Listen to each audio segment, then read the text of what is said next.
Hi everyone, and welcome to the Tom Morgan Drum Studio. Today we're back in the sequential approach to fundamental snare drum, and we've reached page 59 and 60. There's actually 4 etudes here in a row, and we're going to do the first 2 of them today.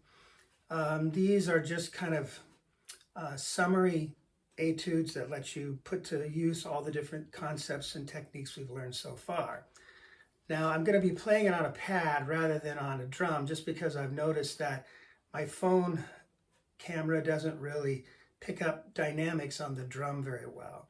Once I play loud, it drops down in volume, and then it doesn't seem to want to come back up later and different things like that. So I'll just play it on the pad. So we'll start with page 59, 16th note etude number 1. It's pretty straightforward. So let's just perform this one first. I'll count it off in 4. 1, 2, 3, 4.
All right, hopefully you noticed and have thought about this.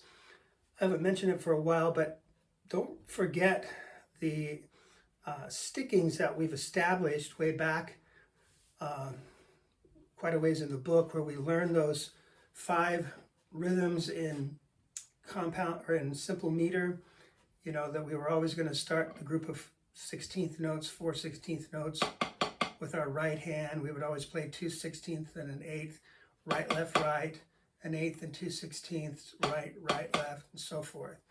If you're not following that, you need to, and be sure and go back and just review that section. That'll really help you in a lot of ways. It'll help you from getting, fumbling around and trying to remember what kind of sticking to play or come up with a sticking on the spot. If you've memorized and just gotten used to playing with those stickings, then makes things a lot smoother. And if you are in a high school marching band and you're on the snare line, they're going to use those stickings most likely. And so if you've already ingrained them in your head, then you're going to just automatically do them that way. So that's something to keep in mind. Okay, we'll turn the page to 60, 16th note etude number 2, which is in 3/4 time. Now, this is meant to be played on a snare drum, but again, I won't play it on that. But if you look at the end of the 4th line, it says snares off, and then 2 lines down from there, it says snares on. So the idea would be, if you're playing it on a snare drum, that you're, during those quarter rests, you would flip off the snare strainer and then put it back on for the next section. I'm obviously not going to do that because I'm using a pad, but if you play it on a little recital or something and you want to do it that way, that's kind of a cool way to get 2 different sounds. Okay, so here we go. 16th note etude number 2. 3 counts. 1 and 2 and 3 and.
All right.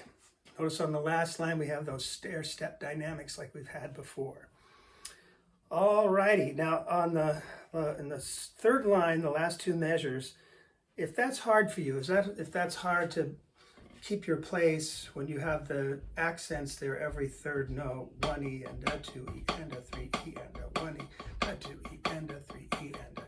Practice that separately.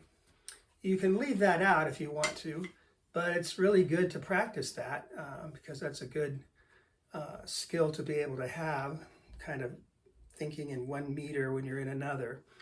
But anyway, that's 16th note etude number 2. On our next video, we'll do number 3, and number 4 is a multiple percussion solo, so we'll watch for that. All right, thank you so much. Please like this video and subscribe.